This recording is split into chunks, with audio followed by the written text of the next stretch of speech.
কবি সুকান্ত ভট্টাচার্যের ছাড়পত্র।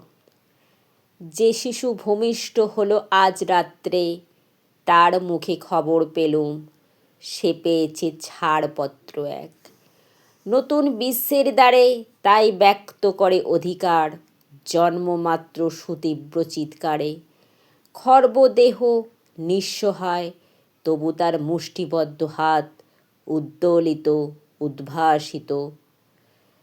কি এক দুর্বোধ্য প্রতিজ্ঞায়, সে ভাষা বোঝে না কেউ। কেউ হাসে, কেউ করে মৃদু তিরস্কার। আমি কিন্তু মনে মনে বুঝেছি সে ভাষা। পেয়েছি নতুন চিঠি আসন্ন যুগের। পরিচয়পত্র পড়ি ভূমিষ্ঠ শিশুর অস্পষ্ট কুয়াশা ভরা চোখে। এসেছে নতুন শিশু, তাকে ছেড়ে দিতে হবে স্থান। জীর্ণ পৃথিবীতে ব্যর্থ মৃত আর ধ্বংসস্তূপের পিঠে। চলে যেতে হবে আমাদের, চলে যাব।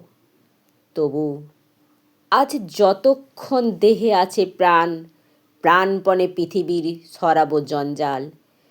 এ বিশ্বকে এ শিশুর বাসযোগ্য করে যাব আমি।